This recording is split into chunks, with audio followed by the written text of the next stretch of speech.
I'm Shana Jalia. Welcome to my vlog. Ngayon po, pag-aralan po natin yung potted plants.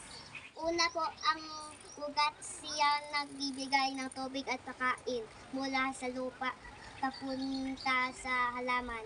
Ito naman po ang katawan or stem.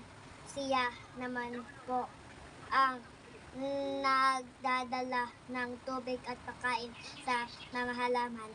Ito po ang sanga. Ang sanga ay nagpapatibay sa kapit ng dahon sa puno. Ito po ang dahon.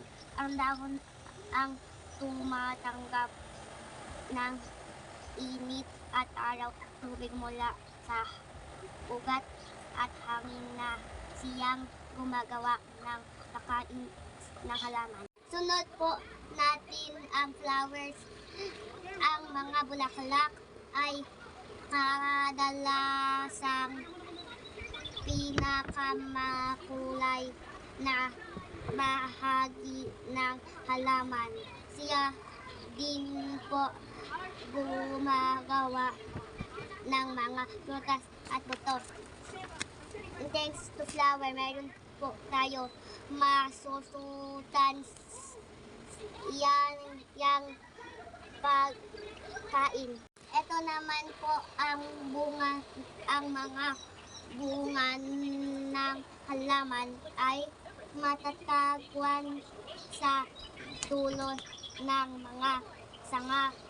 Ang prutas o bunga ay nagbibigay ng buto. Buto o seeds na ito ay magbibigay sa atin ng mga bagong halaman. Ano po kaya kailangan ng ating halaman? Alam ko na. Una po ang sinag ng araw, hangin, tubig at matabang lupa na kailangan nila upang sila ay mabuhay.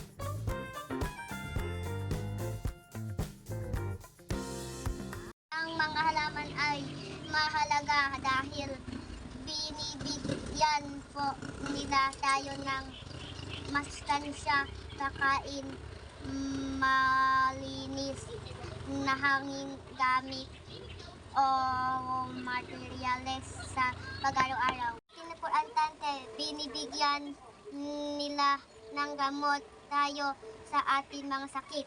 Guys, let's plant and save the earth. Thank you for watching. Bye-bye.